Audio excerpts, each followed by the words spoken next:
The massive ships dropped out of hyperspace with a flash of blue light that lit up the darkness between stars. Captain Jake Morrison stood on the bridge of the Endeavour and watched as Earth appeared on his screens. The planet looked exactly as he remembered it from 300 years ago when he was just a young officer. Blue oceans covered most of the surface, and white clouds swirled around the continents like cotton balls. Jake felt his heart beat faster as he stared at his home world. He had been born on Earth, but had spent most of his life traveling through space with the colonial fleet. They had been gone for 3 centuries, exploring distant stars and building new worlds for humanity. Now they were coming home as heroes with amazing technology that would make life better for everyone on Earth. The fleet consisted of 12 enormous ships that carried 30,000 people. These were not just any people, but the best and brightest that humanity had to offer. Scientists who had discovered new forms of energy, engineers who had built cities on hostile alien worlds, and soldiers who had fought against creatures that most humans could never imagine. They had succeeded beyond their wildest dreams and established 17 thriving colonies across different star systems. Jake walked to the communication station where Commander Lisa Parker was working. She was trying to contact Earth Control to announce their arrival. Lisa had been with the fleet since the beginning and was known for her ability to talk to anyone or anything. She could speak 12 human languages and had learned to communicate with 6 different alien species during their travels. "Any response from Earth Control yet?" Jake asked as he watched Lisa work at her console. The screens showed waves of radio signals coming from Earth, but something seemed different about them. The patterns were not like anything they had in their database of Earth communications. Lisa looked up from her work with a confused expression on her face. "I am getting responses, Captain, but I cannot understand them. The mathematical base seems human, but the language is completely foreign to me. It is like they are speaking English, but using words that do not exist in any of our dictionaries." Jake frowned as he looked at the communication data flowing across the screens. During their time away from Earth, they had encountered many strange alien languages, but this was supposed to be home. Earth should be speaking the same languages they remembered from 3 centuries ago. "Keep trying to establish contact," Jake ordered. "Maybe they have developed new communication protocols while we were away." As the fleet moved closer to Earth, Jake noticed that the orbital space around the planet had changed dramatically. When they had left Earth 300 years ago, there had been a few space stations and some communication satellites. Now the space around Earth was filled with geometric structures that looked nothing like human technology. These objects were massive and seemed to be made of materials that reflected light in strange ways. Alex Coleman joined Jake and Lisa at the communication station. Alex was the fleet's chief scientist and had studied alien technology for most of his career. He had seen things that would amaze and terrify most people, but the expression on his face showed that even he was surprised by what they were seeing. "Captain, those orbital structures are unlike anything in our records," Alex said as he pointed to the main screen. "The energy signatures coming from them are off our measurement scales. Whatever technology is powering those things is far beyond anything we developed during our colonial missions." Jake felt a cold feeling in his stomach as he realized that something was very wrong. They had expected to return to Earth as the most advanced humans in existence. Their ships carried fusion reactors that could power entire cities, weapons that could destroy asteroid fields, and artificial intelligence systems that could solve problems faster than human minds. But the technology they were seeing around Earth made their achievements look primitive. Lieutenant Commander Roy Bennett approached from the tactical station with a worried look on his face. Roy had been the fleet's security chief for over 50 years and had never shown fear in the face of alien threats. But now his hands were shaking slightly as he held a data pad. "Captain, we have a problem." Roy said in a quiet voice. "Our sensors are detecting ships moving around Earth that do not match any known human design. These vessels appear to be moving without any visible propulsion systems, and their energy output suggests technology that should not be possible according to our understanding of physics." Jake took the datapad and studied the information. The ships that Roy had detected were sleek and graceful with curves that seemed to flow like liquid metal. They moved through space with perfect precision and seemed to change direction without the usual thrust patterns that all human ships required. As Jake was studying the tactical data, Lisa suddenly stood up from her communication station with excitement in her voice. "Captain, I have established contact with someone who claims to be from Earth Control. The signal is coming through clearly now, but you need to hear this for yourself." Jake moved to Lisa's station and put on a headset to listen to the transmission.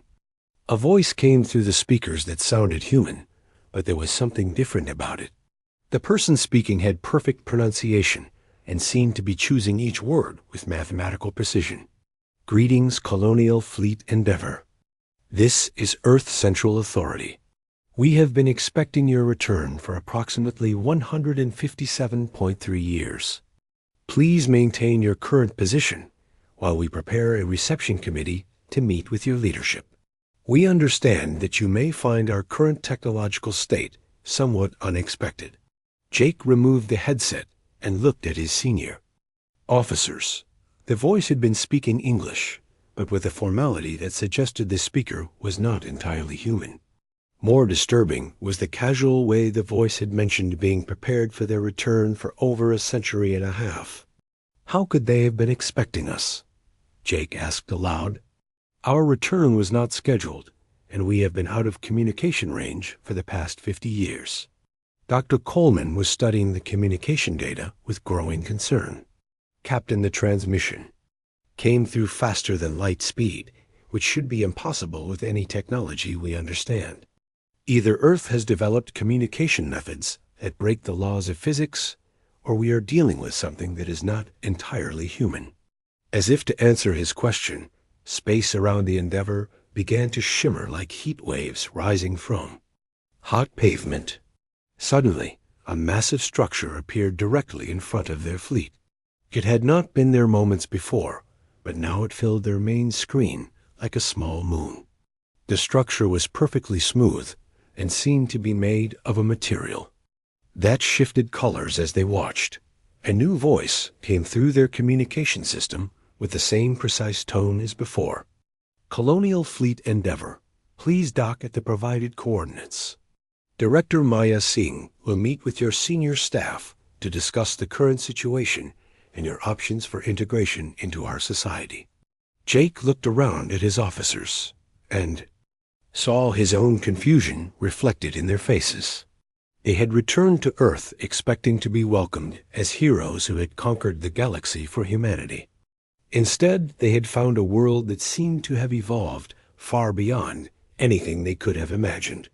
The question now was whether the beings waiting to meet them were still human, or had become something else entirely during the 3 centuries they had been away. The docking bay that materialized around their shuttle was unlike anything Jake Morrison had ever seen.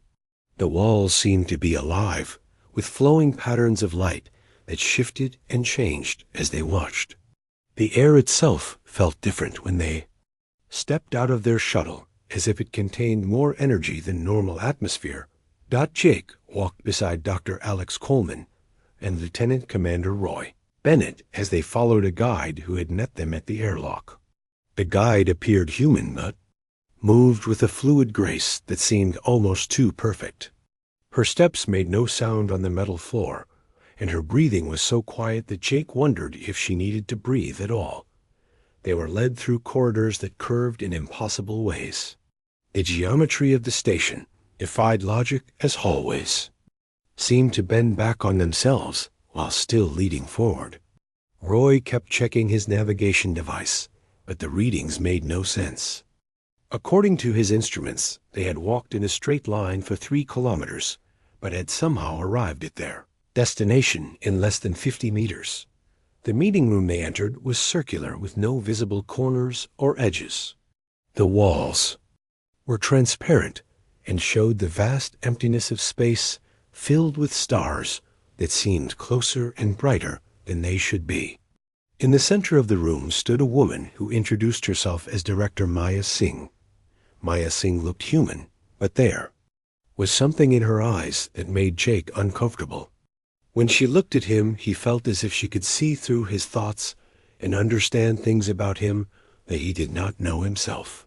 Her movements were economical and precise like a machine that had been programmed for maximum efficiency.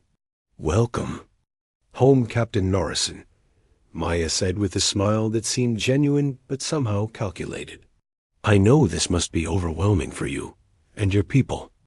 Earth has changed significantly during your absence, but I assure you that we are still human at our core." Jake studied Maya's face as she spoke. She appeared to be in her 30s, but her eyes held knowledge that suggested centuries of experience. Her skin had a subtle luminescence that made her seem to glow from within. When she moved her hand to gesture, Jake noticed that her fingers were slightly longer than normal human proportions. "Director Singh," Jake began carefully, "we have been monitoring Earth's communications and orbital structures since our arrival. The technology we have observed appears to be far beyond anything that existed when we departed. How has humanity advanced so rapidly in just 3 centuries?" Maya's smile grew wider, and Jake noticed that her teeth were perfectly white and seemed to have been designed rather than grown. "Captain, your question reveals the fundamental misunderstanding that we must address. You have been away for 300 years, but Earth did not remain static during your absence. We have experienced what we call the Great Acceleration." Dr. Coleman leaned forward with interest. As a scientist who had studied alien civilizations for decades, he was fascinated by any rapid evolutionary change. "Director Singh, could you explain what you mean by the Great Acceleration?" "In our experience, biological evolution requires thousands or millions of years to produce significant changes." Maya turned her attention to Alex, and he felt the same unsettling sensation that Jake had experienced. Her gaze seemed to penetrate into his mind and catalog his thoughts. "Dr. Coleman, your understanding of evolution is based on natural processes. Approximately 200 years ago, humanity achieved a technological singularity that allowed us to direct our own evolution." She gestured, and the transparent walls of the room filled with images that showed the history of Earth during the colonists' absence. The images moved and changed faster than human eyes should be able to follow, but somehow Jake found that he could understand every detail. He saw cities growing into the sky and spreading beneath the oceans. He watched as humans began to merge with their technology can transform their bodies beyond biological limitations. "We discovered that the boundary between biological and artificial intelligence was an illusion," Maya continued. "By integrating our consciousness with advanced computing systems, we were able to enhance our mental capabilities exponentially. Physical limitations were overcome through genetic modification and nanotechnology integration." Roy Bennett had remained silent during the conversation, but now he spoke with the direct manner of a soldier. "Director Singh, are you saying that the people of Earth are no longer human in the traditional sense? Have you become some kind of hybrid species?" Maya's expression became more serious as she considered Roy's question. "Lieutenant Commander Bennett, that is perhaps the most important question you could ask. We have enhanced our capabilities far beyond baseline human norms, but we have retained what you might call our essential humanity. We still feel emotions, experience relationships, and value individual consciousness, even as we participate in collective intelligence networks." Jake watched Maya as she spoke and noticed that her breathing pattern had changed. She seemed to be accessing information from some external source, as if consulting with other minds before responding. "Director Singh, are you communicating with others right now while we are talking?" Yes, Captain Morrison, Maya replied without hesitation. I am connected to Earth's collective consciousness network, which allows me to access the knowledge and experience of billions of enhanced humans. However, my individual personality and decision-making remain my own. Think of it as having access to the greatest library ever created, while still maintaining your personal thoughts and opinions. Dr. Colvin was making notes on a device that seemed primitive compared to the technology surrounding them. Director Singh, what is Earth's current population, and how are so many people supported on a single planet? Maya's eyes seemed to sparkle with pride as she answered.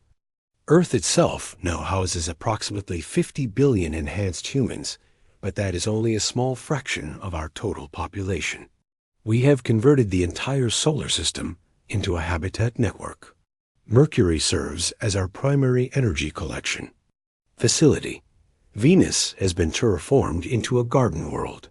Mars hosts our main industrial complexes. The asteroid belt has been transformed into rotating cities, and Jupiter's moons contain research facilities that explore the fundamental nature of reality itself. Jake felt his mind struggling to comprehend the scale of what Maya was describing. When the colonial fleet had departed Earth, the total human population had been less than 10 billion people living on a single world. The idea that humanity had expanded to fill an entire solar system with hundreds of billions of people seemed impossible. The outer planets serve as launch points for our expansion into the galaxy, Maya continued. We have already established contact with several of your colonial worlds and are in the process of offering them the same enhancements that transformed Earth. Some have accepted our gifts eagerly, while others have been more resistant to change. Roy Bennett's expression grew dark as he realized the implications. Director Singh, are you saying that Earth has already made contact with our colonies? We have been out of communication with those worlds for 50 years and considered them our responsibility. Maya nodded calmly. Lieutenant Commander, those worlds were never truly isolated. We have been monitoring their progress and offering assistance when needed. Several colonies have already chosen to undergo the enhancement process and join our expanding civilization. Others have declined our offers and prefer to remain in their current state. Jake felt a chill run down his spine as he began to understand their situation. The colonial fleet had returned to Earth, expecting to be the most advanced representatives of humanity. Instead, they had discovered that Earth had already surpassed every achievement they had made during their 300-year journey. The colonies they had founded and protected were already being contacted by beings who claimed to be human but possessed capabilities that seemed godlike in comparison to their own. Maya seemed to sense his distress, and her expression softened slightly. Captain Morrison, I understand that this is difficult to accept. You departed Earth as pioneers and explorers expecting to return as the vanguard of human expansion into the galaxy. The reality is that your role has changed, but your importance has not diminished. We have much to discuss about your future and the choices that lie ahead for you and your people. The demonstration hall was massive with walls that stretched upward until they disappeared into darkness. Jake Morrison stood beside his senior officers watching as Maya Singh prepared to show them examples of Earth's current technology. The colonial fleet had brought their most advanced equipment to impress the people of Earth, but now Jake felt like a child showing crayon drawings to master artists. Chief Engineer Pete Davis clutched a data pad that contained specifications for their fusion reactors. Pete had spent 40 years perfecting these power systems, and they were capable of generating enough energy to supply entire cities. The reactors were the size of large buildings and required teams of specialists to maintain them. Pete was proud of his work and had expected Earth's engineers to be amazed by what humanity had achieved in space. Maya gestured toward a small device that sat on a table in the center of the room. The object was no larger than Pete's closed fist and appeared to be made of the same shifting material they had seen throughout the station. "This is one of our standard power generation units," Maya explained with casual indifference. "It taps directly into zero-point energy and can provide unlimited power for approximately 10,000 years before requiring maintenance." Pete stared at the small device with disbelief. According to his understanding of physics, zero-point energy was theoretical at best and impossible to harness with any known technology. The fusion reactors he had designed represented the pinnacle of human engineering achievement, but Maya was describing this tiny object as if it were a common household appliance. "Director Singh," Pete said with a trembling voice, "our most advanced fusion reactors can power a city of 1 million people. How much energy does that device produce?" Maya picked up the small object and held it in her palm. "This unit could supply the energy needs of your entire colonial fleet, including all 12 ships for several centuries, without any noticeable drain on its capacity. We typically use devices like this to power individual homes or small research facilities." Dr. Alex Colvin was studying readings on his scientific instruments, but the data made no sense according to everything he knew about energy and matter. The small device was showing energy signatures that exceeded the output of stars, but there was no radiation or heat being generated. It violated fundamental laws of physics that had been proven through centuries of human scientific research. Lieutenant Commander Roy Bennett was focused on the military implications of what they were seeing. If Earth possessed unlimited energy sources, then their weapons and defenses would be beyond anything the colonial fleet could imagine. The weapon systems that had made humanity dominant in their region of space would be useless against technology. This advanced Maya noticed their stunned expressions and continued with her demonstration. She gestured again, and the walls of the room became transparent, revealing the vast structure of the station they were visiting. This entire facility was constructed using matter compilation technology. We can arrange atoms and molecules at the quantum level to create any material or structure we desire. The station extended in all directions, as far as they could see, with corridors and chambers that seemed to twist through dimensions that should not exist. Jake tried to estimate the size of the structure, but his mind could not process the scale of what he was observing. The station appeared to be larger than Earth itself, but somehow occupied the same amount of space as a small moon. "How long did it take to build this station?" Jake asked as he struggled to comprehend what he was seeing. "Approximately 15 minutes, Maya replied, as if discussing the weather. "Our construction systems can manipulate matter at the speed of thought. This particular station was assembled specifically for your arrival and will be recycled into other forms once our meeting is concluded." Chief Engineer Pete Davis felt his legs become weak, and he sat down heavily in a nearby chair. Everything he had learned about construction and engineering during his lifetime had become obsolete in the span of a few minutes. The colonial fleet's greatest engineering achievements to be replicated by Earth's technology in seconds rather than the decades they had required. Maya seemed to understand their distress, and her expression became more sympathetic. "I realize this is overwhelming for you, but please understand that we do not dismiss your achievements. The colonies you established required tremendous courage and ingenuity. You overcame challenges that tested the limits of human endurance and creativity." Captain Rachel Stone had remained silent during the demonstration, but now she spoke with the direct manner of a military officer. "Director Singh, our fleet carries weapons that can destroy entire asteroid fields and defensive systems that have protected humanity against alien empires. How does Earth's military technology compare to what we have developed?" Maya hesitated for a moment before responding, and Jake noticed that her eyes took on the distant look that indicated she was consulting with the collective consciousness. "Captain Stone, perhaps it would be better to show you rather than simply describe our capabilities." The transparent walls around them shifted to display an image of space near Earth's orbit. A massive asteroid field appeared on the screen, with rocks ranging in size from pebbles to small moons. The field contained enough material to build hundreds of planets and represented the kind of obstacle that would require the colonial fleet's entire arsenal to clear. A single small craft appeared near the asteroid field.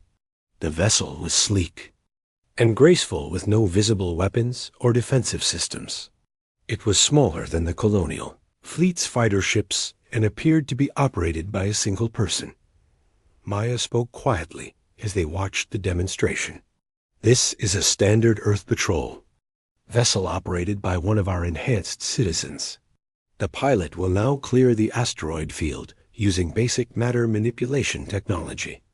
The small craft moved toward the center of the asteroid field with elegant precision. There was no flash of weapons fire or explosion of energy. Instead, the asteroid simply began to change. Rock transformed into gas, then energy, then disappeared entirely, as if it had never existed. Within seconds, the entire asteroid field was gone, leaving only empty space where millions of tons of matter had been moments before. Captain Stone stared at the empty space where the asteroids had been with growing horror. The colonial fleets. Most powerful weapons could destroy individual asteroids through the application of tremendous force and energy. What they had just witnessed represented technology that could manipulate the fundamental structure of reality itself.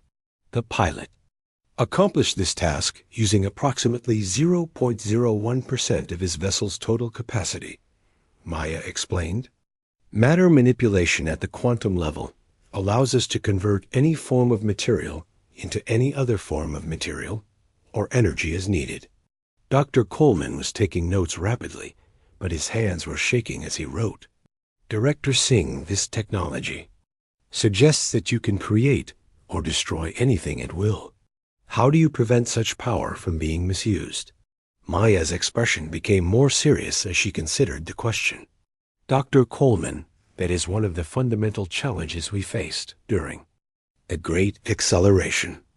When individuals possess the power to reshape reality, the potential for catastrophic mistakes or malicious actions becomes enormous. We solved this problem through the collective consciousness network. She gestured, and the walls displayed images of Earth's enhanced humans working together on various projects. Every citizen is connected to the collective intelligence, but maintains individual personality and free will. Before anyone can use dangerous levels of technology, the collective consciousness evaluates the potential consequences and provides guidance or restrictions as needed. Jake watched the images of enhanced humans working in perfect coordination without losing their individual identity.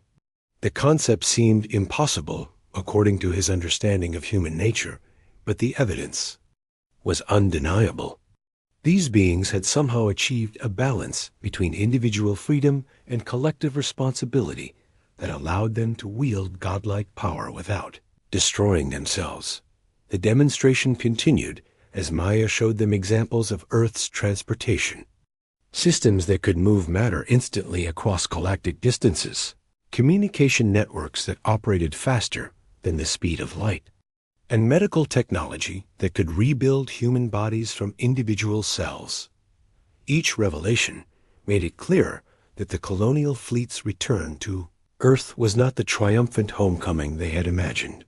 They were not returning as heroes with advanced technology to benefit their homeworld. Instead, they were primitive representatives of humanity's past, meeting the gods that humanity had become in their absence. Jake looked at his officers and saw his own mixture of awe and despair reflected in their faces. The question now was not how they could help Earth with their technology, but whether Earth's enhanced humans would allow them to continue existing as the unenhanced relics they had become. Director Maya Singh led Jake Morrison and his officers to a new chamber that overlooked the vast expanse of space around Earth. Through the transparent walls, they could see construction projects that spanned distances larger than entire solar systems. Massive structures were being assembled by swarms of automated systems that moved with perfect coordination like living organisms. Maya turned to face the group with an expression that seemed both welcoming and final. Captain Morrison, the time has come for you and your people to make a choice that will determine your future and the future of all unenhanced humans in the galaxy. Jake felt his stomach tighten as he realized that this moment had been inevitable since their arrival. The demonstrations of Earth's technology had made it clear that the colonial fleet existed at the mercy of beings who possessed power beyond imagination. Whatever choice Maya was about to offer would likely be their only option for survival. The Earth Council has voted to extend an invitation to all members of your colonial fleet, Maya continued. We offer you full integration into our enhanced society. The process would upgrade your biological systems, eliminate aging and disease, grant you access to the collective consciousness network, and provide you with capabilities that your current forms cannot imagine. Dr. Alex Coleman leaned forward with obvious interest. As a scientist who had spent his career studying evolution and adaptation, that offer represented an opportunity to participate in the next stage of human development. Director Singh, what exactly would this integration process involve, and how long would it take to complete? Maya's eyes took on the distant look that indicated she was accessing information from the collective consciousness. Dr. Coleman, the enhancement process takes approximately 72 hours to complete.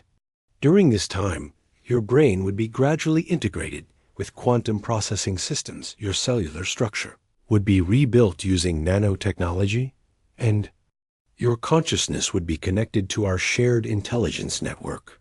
Lieutenant Commander Roy Bennett crossed his arms and spoke with the skepticism of a career soldier. Director Singh, you say we would maintain our individual personalities, but also become part of a collective consciousness. How is that possible, and how do we know we would still be ourselves after the process? Maya gestured, and the walls displayed images of enhanced humans engaged in various activities. Some were creating works of art that seemed to exist in multiple dimensions, while others were having animated conversations that appeared to involve complex mathematical equations.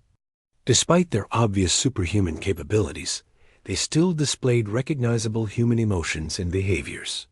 Lieutenant Commander, the collective consciousness is not a hive mind, Maya explained.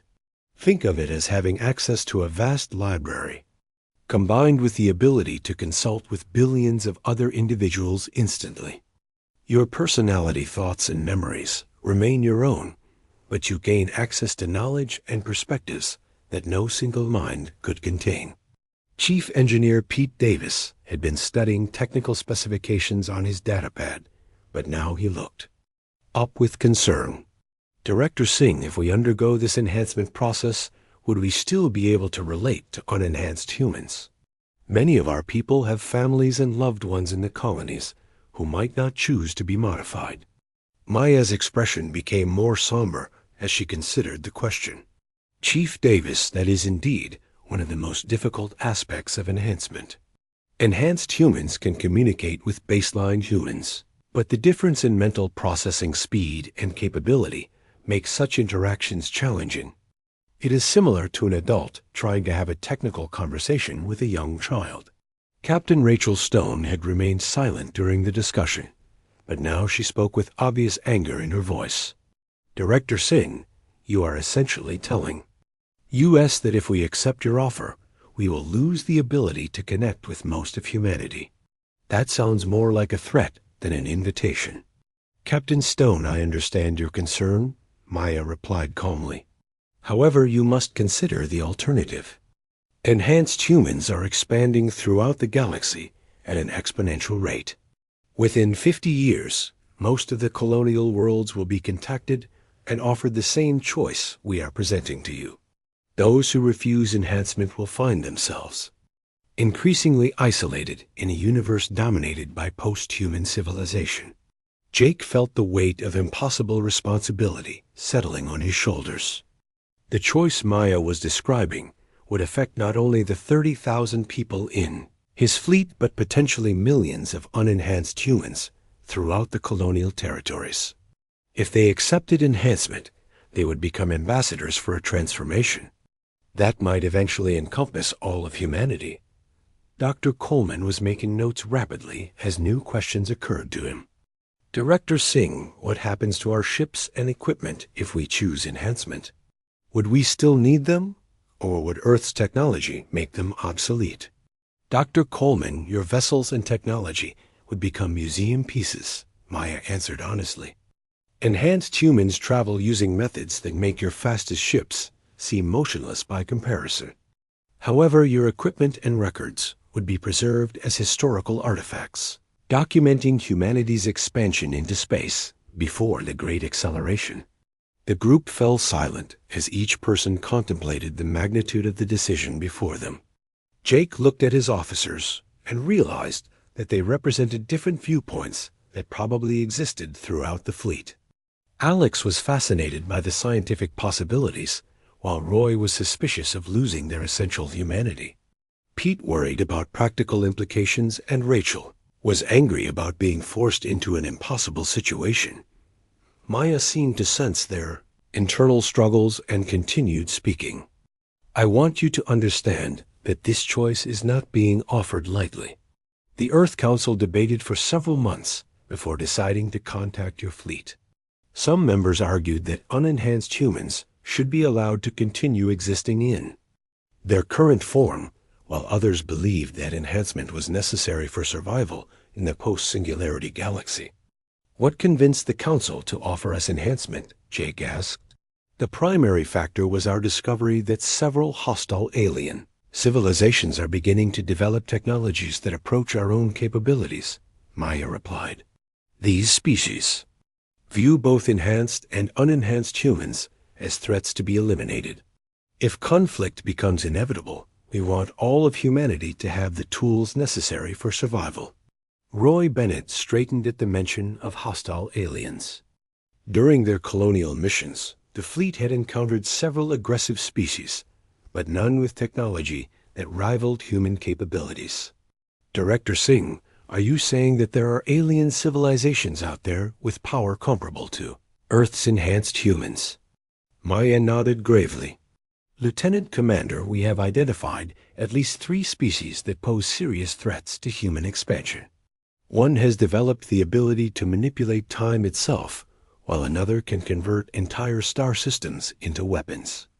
The third species exists partially outside normal spacetime and can attack targets across galactic distances instantaneously. The revelation that Earth's godlike technology might not be unique in the universe added a new dimension to their choice. Jake realized that the decision was not simply about personal enhancement, but about the survival of human civilization in a cosmos filled with unimaginable dangers. How long do we have to make this decision? Jake asked.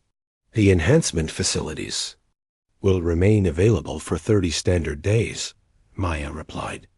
After that time, the Earth Council will implement its expansion plans with or without your participation. Enhanced humans will continue spreading throughout the galaxy and offering transformation to other human populations.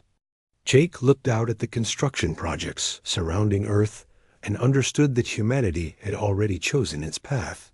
The question was whether he and his people would join the future that humanity was creating or remain as relics of what humanity had been. Either choice would have consequences that would echo through the centuries, but only one offered the possibility of remaining relevant in the universe that was emerging around them. Jake Morrison stood alone in his quarters, aboard the Endeavor, staring out at the stars through his small window. For 3 days, he had been wrestling with the most important decision of his life, while his senior officers debated endlessly in the conference rooms below. The 30,000 people of the colonial fleet were looking to him for guidance, but every option seemed to lead to the destruction of everything they had worked to preserve. The choice Maya Singh had presented appeared simple on the surface, but Jake understood the deeper implications. If they accepted enhancement, they would gain incredible power, but lose their connection to unenhanced humanity. If they refused, they would remain human as they understood it, but become irrelevant in a universe dominated by post-human civilization. Dr. Alex Coleman had spent hours explaining the scientific benefits of enhancement, while Lieutenant Commander Roy Bennett argued passionately for maintaining their independence.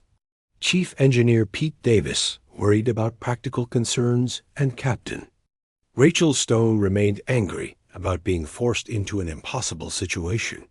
The debates had grown heated as different factions formed within the fleet's leadership, had also been listening to reports from throughout the fleet as word of Earth's offer spread among the crew and colonists. The younger generation who had been born in space seemed excited about the possibility of enhancement, while older colonists who remembered Earth were horrified by how much their homeworld had changed. Families were divided, as some members wanted to accept the transformation, while others refused to consider it.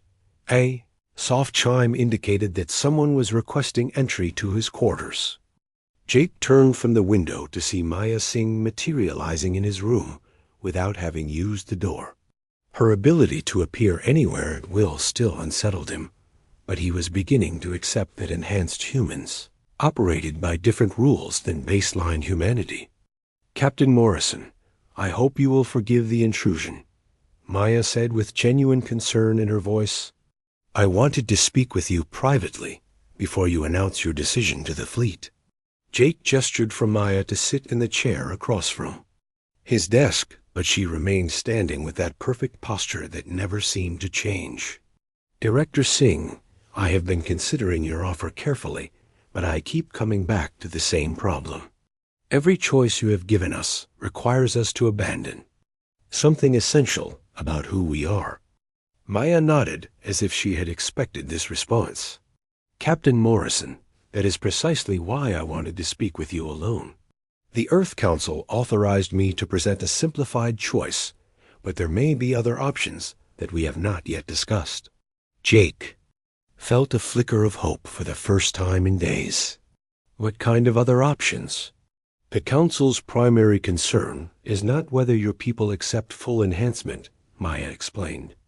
"Our real worry is about the millions of unenhanced humans scattered throughout the colonial territories who may resist our expansion. We need intermediaries who can help us communicate with baseline humanity and ease the transition to a post-singularity galaxy." Jake leaned forward as he began to understand what Maya was suggesting. "Director Singh, are you saying that there might be a role for us that does not require full enhancement?" "Captain Morrison, your fleet represents something unique in human history," Maya continued. "You have experience with both pre-singularity humanity and advanced alien civilizations. You understand the challenges that baseline humans face, but you also comprehend the realities of galactic politics. Most importantly, you have earned the trust and respect of colonial populations throughout this region of space." Jake stood up and began pacing around his small quarters as the implications became clear. "You want us to serve as ambassadors between enhanced and unenhanced humanity." Maya smiled for the first time since their conversations had begun, and Jake noticed that. The expression seemed more genuinely human than her previous calculated responses. "Captain Morrison, that is exactly what we need. The Earth Council has been struggling with the problem of how to contact isolated human populations without triggering panic or resistance. Your fleet could serve as the bridge between our two forms of humanity." "What would this arrangement involve?" Jake asked as he considered the possibilities. "We would provide your fleet with selective enhancements that increase your capabilities without fundamentally altering your consciousness," Maya explained. "You would gain extended lifespans, improved physical abilities, and access to some of our advanced technologies, but you would remain recognizably human to baseline populations." Jake felt excitement building as he realized that Maya was offering them a way to remain relevant without sacrificing their essential humanity. "Director Singh, this sounds like a compromise that might work for both sides, but I need to understand the details." Maya gestured, and holographic displays appeared around the room, showing images of the colonial fleet's ships being upgraded with Earth's technology. Your vessels would be retrofitted with our propulsion system's communication networks and defensive capabilities. This would allow you to travel throughout the galaxy and serve as our representatives to unenhanced human populations. The images showed the familiar hulls of their ships, transformed with flowing lines and energy patterns that resembled Earth's advanced technology. Jake could see that the modifications would make their vessels far more capable while maintaining their recognizable human design. Your people would receive medical treatments that eliminate aging and disease, while enhancing physical and mental capabilities within human norms, Maya continued.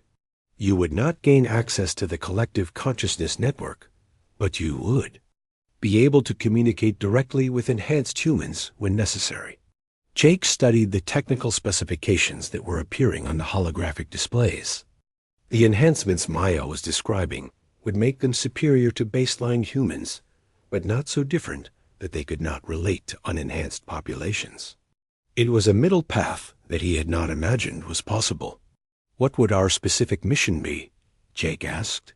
You would serve as exploration and diplomatic vessels traveling to isolated human colonies and preparing them for contact with Earth's expanding civilization, Maya replied. Some populations would choose immediate enhancement, while others would prefer to remain baseline. Your role would be to ensure that all humans understand their options and make informed decisions about their future.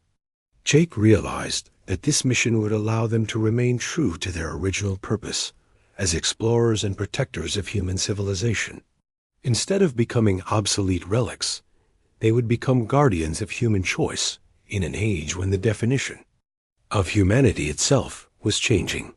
Director Singh, I believe this arrangement could work, but I need to discuss it with my senior officers and present it to the fleet for consideration. Maya nodded and began to fade as she prepared to teleport away. Captain Morrison, you have until tomorrow to make your final decision. The Earth Council is eager to begin the next phase of human expansion, and your choice will determine whether that expansion proceeds with or without the cooperation of baseline humanity. After Maya disappeared, Jake returned to his window and looked out at the stars with a new sense of purpose. The colonial fleet had departed Earth 3 centuries ago as pioneers seeking to expand human civilization throughout the galaxy. Now they had the opportunity to serve as bridges between humanity's past and its transcendent future, ensuring that the essence of human choice and dignity survived even as the species evolved beyond recognition. Jake activated his communication system and called for an emergency meeting of all senior officers. The time for debate and uncertainty had ended. Tomorrow they would give Maya Singh their answer and begin the most important mission in human history. They would serve as guardians of humanity's soul in an age when humanity itself was becoming something greater than anyone had ever imagined possible.